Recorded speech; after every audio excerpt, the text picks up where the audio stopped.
ঝিনাইদহ ৪ আসনের সংসদ সদস্য আনোয়ারুল আজিম মানার হত্যার ঘটনা তদন্তে ঢাকা মহানগর গোয়েন্দা পুলিশের একটি দল কলকাতায় পৌঁছেছেন। ডিএমপির অতিরিক্ত কমিশনার মোহাম্মদ হারুনুর রশিদের নেতৃত্বে দলে আরও ২ সদস্য হলেন ওয়ারী বিভাগের ডিসি মোহাম্মদ আব্দুল আহাদ ও এডিসি শাহিদুর রহমান। রোববার সকালে ১০টার একটি ফ্লাইটে হযরত শাহজালাল আন্তর্জাতিক বিমানবন্দর থেকে কলকাতার উদ্দেশ্যে রওনা দেন প্রতিনিধি দলটি। বাংলাদেশ সময় বেলা ১১টায় তারা কলকাতায় পৌঁছান বলে জানা গেছে। গত ১২ই মে চিকিৎসার জন্য ঝিনাইদহের কালীগঞ্জ থেকে চুয়াডাঙ্গার দর্শনার গেদে সীমান্ত দিয়ে ভারতে যান এমপি আনার। ওঠেন পশ্চিমবঙ্গে বরাহনগর থানার মণ্ডলপাড়া লেনে গোপাল বিশ্বাস নামে এক বন্ধুর বাড়িতে। পরদিন ডাক্তার দেখানোর কথা বলে বাড়ি থেকে বের হন।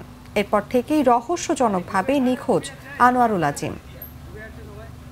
মূল কাজটা হচ্ছে ক্রিমিনাল প্রসিডিউর অনুযায়ী অপরাধের যেখান থেকে শুরু হয় এবং সেখান শেষ হয় সেই হিসাবে তদন্তকারী দলকে দুটি স্থানেই পরিদর্শন করতে হয়।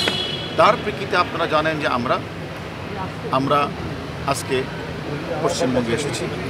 আমরা একজন গুরুত্বপূর্ণ আসামি যে এক্সিকিউশনের কাজটি করেছেন পশ্চিমবাংলার কমিউনিস্ট পার্টির নেতা শিমুল বিশ্বাস, সেখানে আমনুল্লাহ নাম করে এখানে এসেছেন।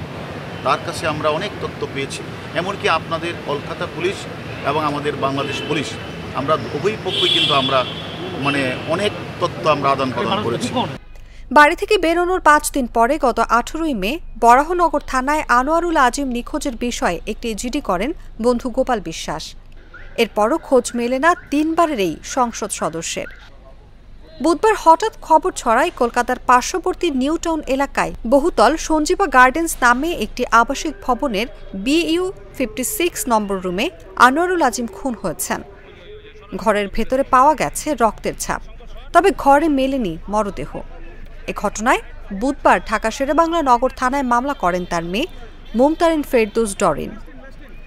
বাইরে গিয়ে অপরাধ করলো, যদি নিজ দেশে সে অপরাধটা করে তার যেমন আমরা তদন্ত করে বিচার কার্যের সম্মুখীন করতে পারি, তেমনি কিন্তু এক্সট্রা জুডিশিয়াল অফেন্সের এক্সট্রা টেরিটোরিয়াল অফেন্সের ক্ষেত্রে আমরা কিন্তু তার সুষ্ঠু তদন্তের মাধ্যমে আমরা বিচারের সম্মুখীন করতে পারব। এই ক্রাইমটা কিন্তু এক দেশে বাংলাদেশে তার প্ল্যান হয়েছে। প্ল্যান অনুযায়ী সে এখানে এসে পশ্চিমবঙ্গে কলকাতায় এসে সে প্ল্যানটা বাস্তবায়ন করেছে, অর্থাৎ তাকে হত্যা করে লাশ গুম করার জন্য তার অংশবিশেষ বিভিন্ন জায়গায় ফেলে দেওয়া হয়েছে। মামলার এজাহারে এমপির মেয়ে উল্লেখ করেন, ৯ মে রাত ৮টার দিকে আমার বাবা মানিক মিয়া অ্যাভিনিউ সংসদ সদস্য ভবনের বাসা থেকে গ্রামের বাড়ি ঝিনাইদহে যাওয়ার উদ্দেশ্যে রওনা হন। ১১ই মে ৪টা ৪৫ মিনিটে বাবার সঙ্গে মোবাইলে ভিডিও কলে কথা বললে বাবার কথাবার্তায় কিছুটা অসংলগ্ন মনে হয়। এরপর বাবার মোবাইল ফোনে একাধিকবার ফোন দিলে বন্ধ পাই। ১৩ই মে আমার বাবার ভারতীয় মোবাইল নম্বর থেকে হোয়াটসঅ্যাপে একটি মেসেজ আসে। মেসেজে লেখা ছিল, আমি হঠাৎ করে দিল্লি যাচ্ছি, আমার সঙ্গে VIP আছে।